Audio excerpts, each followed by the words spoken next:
مصیبتیں، پریشانیاں، بھوک پیاس، ذلت، رسوائی، وہ ایک قطرہ ہے اور ایک دوزخ کی وہ سمندر کی طرح ہے۔ اس لیے وہ زندگی گزار رہا ہے، ان کو یقین ہے کہ ساری دنیا کی خزانے جمع کر کے، کہ دنیا کی کھانے ہیں، پینے کے سامان ہیں، عزت ہے، امن ہے، سکون ہے، اطمینان ہے، خواہشات ہے، وہ سب ایک قطرہ ہے۔ اور جنت کو سمندر کی طرح۔ جب میں زندگی صحیح گزاروں گا اللہ کا مہمانانہ مجھے ملے گا اور آدھی خواہشاتیں پوری ہوگی۔ ہمیشہ کی زندگی ہوگی، کبھی بھول جائے گی، کبھی گرمی ہو، بیماری میں دستی میں سب کچھ ہے، لیکن پھر بھی مرنا نہیں چاہتا، مرنا کوئی بھی نہیں چاہتا۔ یہ یاد نہیں ہے جنت میں جب جنت جائے گا وہ ہمیشہ کی زندگی ہوگی، کبھی موت نہیں آئے گی، کیونکہ موت کو ضرور کرتی ہے۔ ہمیشہ کی جوانی ہوگی، کبھی بڑھاپا نہیں آئے گا، کبھی بڑھاپا دور بھی نہیں۔ ہمیشہ کی صحت ہوگی۔ آج تو آج گھر دوا خانہ بنا ہوا ہے، دوسرا دوا خانہ دوائیوں سے ہر ایک آدمی کے بادشاہ پر بڑا ہوتا ہے، دیکھ جاتا ہے۔ جنت میں لوگ ہمیشہ کی صحت ہوگی، کبھی بیماری نہیں ہوگی، پریشانی کی تصور بھی نہیں ہوگی۔ جو کہ خواہش اندر سے ہوتی ہے اندر ہوتا پورا کرے۔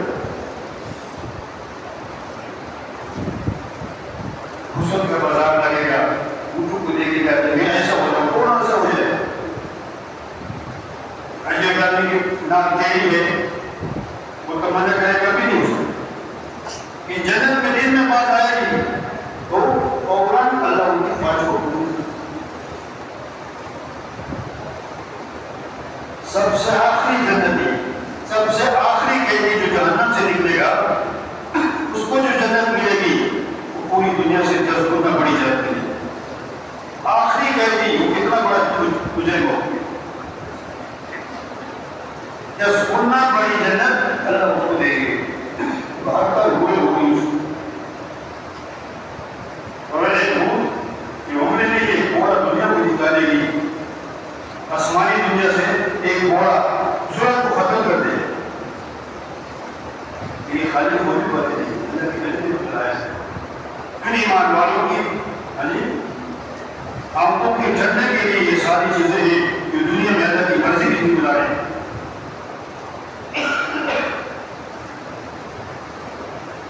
اور یہ تو ضمن چیزیں ہیں، مکانات ایسے ہوں گے کہ آدمی تصور نہیں کر سکتا۔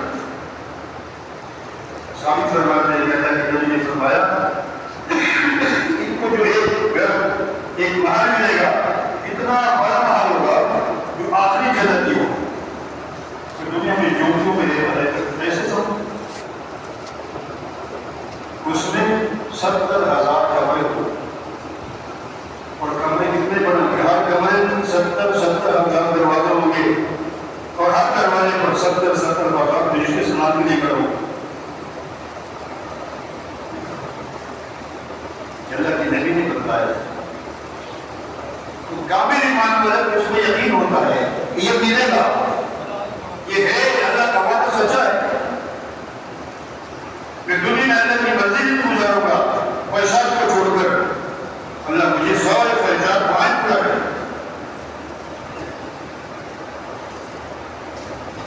وہ حوروں کا جو انہوں نے بتایا پوری کتاب کی بن سکتی ہے، جو حور کو حوریں کیسی ہوگی، یہ حور کیسی ہوگی، یہ حور کیسی ہوگی، آئینہ کیسے ہوگا، فلانا حور کیسے ہوگی، فلانا حور کیسے ہوگی،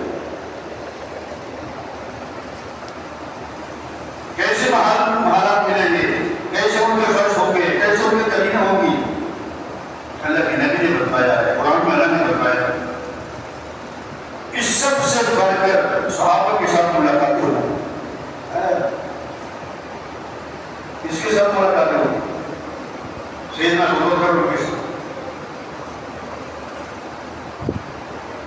اللہ کے نبی فرمائے کہ جتنے لوگوں نے میرے ساتھ احسانات کیے دنیا میں سب کا بدلہ دے دیا، سیدنا ابو بکر کا بدلہ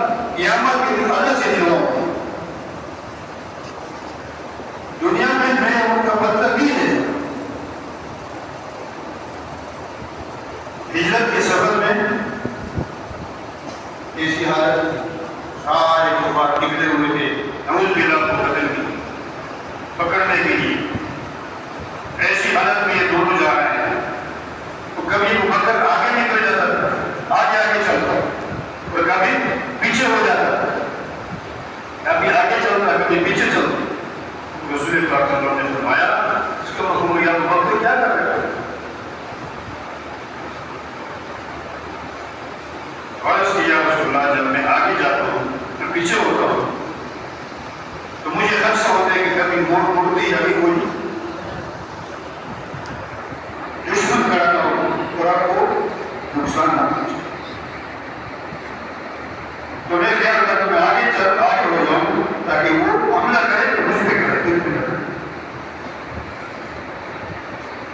اور جب میں آگے چلتا ہوں تو مجھے یہ خیال ہوتا ہے کہ پیچھے سے کوئی حملہ نہ کرے تو میں پیچھے ہو جاتا ہوں. ان کے ساتھ ملاقاتیں ہو اتنا مزہ ہو, مزہ ہی مزہ ہوں گے. پریشانی کا تصور نہیں ہو, یقین سے سارے کوٹ نکل کینہ ہے, بغض ہے, حسد ہے, اس کا تصور بھی نہیں ہو. سیدنا عمر کے ساتھ ملاقات ہو, ہمارے جس راستے پہ وہ جاتے تھے شیطان اس راستے پہ نہیں جا سکتا.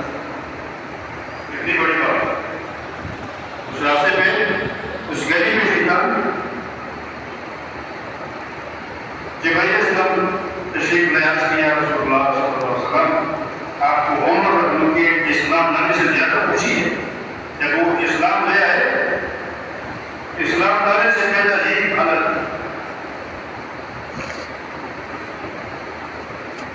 رسول اللہ صلی اللہ علیہ وسلم خصوصاً اللہ سے معاملہ تعین کو یا مجھے کو جو تجھے زیادہ پسند ہے یہ اللہ ان کو اسلام نصیب فرما. اللہ کے نبی بہت خوش تھے. جبرائیل علیہ السلام آئے, یا رسول اللہ آپ کو زیادہ خوشی ہے؟ فرمایا ہاں مجھے بہت خوشی ہے اس چیز کا. جبرائیل نے عرض کیا رسول اللہ زمین والے اتنے خوشی نہیں مناتے جتنا آسمان والے اس سے اسلام لانے پر خوشی مناتے. ان کے ساتھ ملاقات ہوگی. اللہ کے نبی نے اس کے متعلق جو فرمایا کسی کے نام نہیں. یہ میرے پاس نبی نہیں ہے, نہیں آئے گا. اگر نبی ہوتا تو اسے دور ہوگا. نبوت کی استعداد اس میں حاصل ہو گئی تھی. ان کے ساتھ ملاقات ہوگی. بلال حبشی کے ساتھ کے ساتھ, اور اس سے بھی بڑھ کر انبیاء علیہ السلام کے ساتھ ابراہیم علیہ السلام اللہ کا خلیل, موسیٰ علیہ السلام اللہ کا کلیم, سب لوگ ہیں. 3-4 بچے ہیں, بیوی ہے, گھر ہے, بس اسی میں گھوم رہے ہیں. یہی بہتر ہو گئے, یہی جوان ہو گئے, یہی بوڑھے ہو گئے, یہی مر کے ادھر ہو گئے. یہ مومن کی شان ہے. ایمان والا اور خصوصاً امتی یہ بھی پورے عالم کے لیے, پورے عالم میں پھر کر سب سے پہلی اور سب سے بنیادی جو مسلمان کی جان مال کی جو خرچ ہے کہ اللہ نے دیا ہے, جان بھی اللہ نے دی ہے, مال بھی اللہ نے دیا. کس نے دیا؟ جان کو کس نے دی اور مال کس نے دیا؟ ہمارا نہیں ہے. اللہ نے فرمایا میں نے مومن کی جان مال خریدی جنت کے بدلے میں. وہ کہہ رہا ہے سارے کائنات کا خالق اور مالک کہ میں نے مومن کی جان مال خریدی جنت کے بدلے میں. ابھی نے جان اپنی ہے نہ مال اپنا ہے, گھر میں خرید لیا, یہ امانت ہے ملکیت نہیں. تو میرے دوستوں کا امانت ہے, امانت میں اپنی مرضی نہیں چلتی. کس نے امانت لگوائی, پیسے لیے تو وہ نوٹ بھی تبدیل نہیں کر سکتا, کوئی نوٹ واپس کرنا